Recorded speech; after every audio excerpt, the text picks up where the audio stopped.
Dawn was only beginning to break behind the station windows, tinting the sky in soft pink and pale grey. Inside the vast hall, its own quiet life was unfolding. The daytime rush had not yet begun. No crowds hurried anywhere. Only a few early passengers drifted about, some dozing on benches, others slowly sipping coffee from paper cups. Mia worked in the cleaning crew, which consisted of several women and 2 men. Unlike the men who mostly operated machines, the women cleaned everything by hand, scrubbing every corner of the station. They moved in sync, like a well-oiled mechanism, without wasting words. Mia worked her scraper and brush, scrubbing dirt off the marble floors, the walls, and the benches. "I hate gum," she muttered under her breath as she scraped off yet another sticky mess. Meanwhile, the male cleaners were driving large floor-cleaning machines across the hall, lazily steering and occasionally glancing at the clock. One of them, a young man already growing soft around the middle, slowly rolled past her. "Hey, Mia," he called teasingly. "Will you marry me?" He steered with one hand and held half a donut in the other. Mia straightened, wiped her face with her forearm, careful not to smear detergent foam everywhere, and asked, "Where'd you get that donut? The cafes aren't even open yet. Found it?" "Yeah, found it in the waiting area." "What about it?" He stuffed the rest into his mouth and wiped his greasy fingers on his uniform. "Lucky," Mia said, twirling her finger near her temple before sticking her tongue out at him and returning to work. He burst out laughing, his laughter echoing through the empty hall. One of the women from her shift smirked. "Mia, don't listen to that walrus." Mia waved her off and kept cleaning. After finishing the top of the bench, she pushed the brush underneath to clear the debris gathered there. The brush hit something. Mia crouched and noticed a faint metallic glint under the bench. A large glossy smartphone lay wedged behind one of its legs, the kind she'd only seen in advertisements. She pulled it out and tried turning it on, but the screen stayed dark. The phone was completely dead. She snorted when she noticed the charging port same type as hers and slipped the phone into her uniform pocket before getting back to her tasks. Later, in the maintenance room, she plugged the phone in and began sorting through the usual chaos of buckets and mops. "He always dumps everything here," she grumbled, thinking of the donut-eating co-worker. Suddenly, the phone vibrated to life. An incoming call flashed on the screen. "Hello?" Mia said uncertainly. "Good morning," an anxious male voice replied. "You have my phone. I lost it yesterday. Please return it. I'll pay you very generously, truly." "All right," Mia said. "I'll return it. I don't need anything that's not mine." The man sighed in relief. "Thank you so much. Where did you find it?" "Under a bench at the station. In the trash, basically." "I suspected as much," he said quietly. "You have no idea how important it is to me. My name is Ethan. I'm out of town at the moment and won't be back at my office until noon. Could you bring it there and hand it to my assistant, Cole? I'll make sure he rewards you properly." Mia brightened. "Of course, tell me the address." Her shift ended at noon anyway. Ethan dictated the office address and Cole's number. Mia wrote everything down in her old phone. When she hung up, excitement bubbled inside her. She could already imagine buying new autumn boots to replace her worn-out pair. "Goodbye, runny nose," she thought cheerfully. After her shift, Mia changed into her regular clothes and texted Cole that she'd arrive within an hour and a half. A bus, then the subway, then a walk. The trip was long. When she finally reached the place, a tall glass and concrete building towered in front of her. As she took out her phone to call Cole, a playful voice chimed nearby. "Cole, sweetheart, I've missed you so much." Mia looked up. A beautiful, impeccably groomed woman stood under the building's awning, her expression confident and cold. She wore a tailored single-breasted blazer over a blouse and perfectly pressed trousers. Following her gaze, Mia saw a young man exiting the building's stylish clothes, golden belt buckle gleaming in the sun. And in that instant, Mia realized it must be Cole. Not wanting to intrude, she stepped behind a column to wait, but their voices carried clearly. "Vanessa, why are you here?" "Someone might see us," Cole said tensely. "He's on a business trip," Vanessa murmured, pressing herself against him. "I can't wait anymore. I burn every time I see you." "Not here, baby." Cole tried to pull back, then abruptly switched topics. "By the way, he called earlier. Guess what? Perfect little Ethan lost his phone. Some scruffy girl from the station found it. She's bringing it soon. We'll see what interesting things he keeps in there. Idiot doesn't even know I saw his pin. Mia froze. He was talking about her, the scruffy girl from the station. Pain tightened her chest. She quietly turned on the video camera and extended her phone just enough to capture them. I'm so sick of living with him, Vanessa whispered. A little longer, my love, Cole soothed her. Tonight everything will be settled. You'll finally be free of that tiresome husband, or rather, the company will be free of him, and we'll rule together. All we need is to push the stubborn shareholders. And if they won't listen? They won't have a choice. Cole smirked. We've already done enough. His throne is shaking. All you need is one little push, and it'll collapse, burying the old order under the rubble. You're brilliant, Vanessa breathed. I love your ambition. They kissed hungrily. Mia slipped away before they noticed her. She rode the subway to her stop, climbed up to the street, and stood there, lost. After what she'd heard, she couldn't give the phone to Cole. Just then, the found phone rang again. Ethan.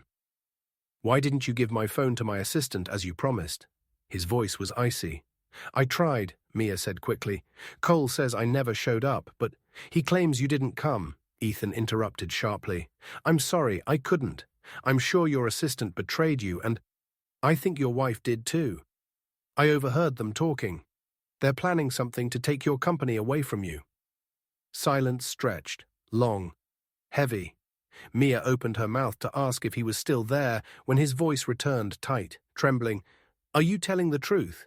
What exactly did you hear? She repeated the conversation as best she could. I understand, Ethan cut in. This shouldn't be discussed on the phone.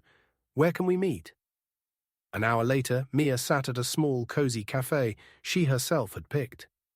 She held the found phone in her hand, replaying the overheard words in her mind. The door opened, and a strong-built man in an expensive coat stepped inside. He looked out of place among the worn tables and simple decor. He scanned the room, then his expression softened when he spotted her. He approached her table.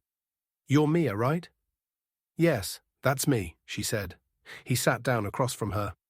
You chose the perfect place for our meeting, he said, as if continuing a conversation they had already begun. Neither my arrogant assistant nor my wife would ever step into this place, even at gunpoint. Here, we can talk without unwanted ears around. She handed him the phone. He placed it in front of himself. The screen lit up immediately, recognizing its owner. Then the man reached into his wallet and handed Mia a generous stack of bills. Mia stared at him in surprise. So much, she breathed out before she could stop herself. The phone, well, what's in it, is worth far more, he explained calmly, noticing her confusion. I'm being fair. Mia took the money. She had never held such a sum before. It was far beyond anything she had hoped for. She looked at Ethan with gratitude, and images of long-awaited purchases flashed in her mind. Autumn boots, she thought, and a new coat wouldn't hurt. The old one will last me till spring somehow. At that moment she realized this man wouldn't deceive her. So what exactly did you hear? Ethan asked, looking straight into her eyes with impatience. Mia inhaled deeply and began. She retold everything she had overheard between that wealthy woman and Cole outside the office building. Their plans to take over the company, their mocking tone toward her. Ethan listened without interrupting. His face grew darker with every passing second. And when Mia pulled out her old phone and played the recording, Ethan slammed his fist onto the table so loud that even waiters turned their heads. Vanessa, he whispered almost to himself. Our relationship has been cold for a long time. I knew she was seeing someone from time to time. A fitness trainer, a driver. I ignored it. It was her separate life by then. His gaze moved back to Mia. But if this is all true, then it's even worse now. She's not just destroying our family. She wants to take my company, my creation. We have no children, and thank God for that. He sighed heavily. Everything falls into place now.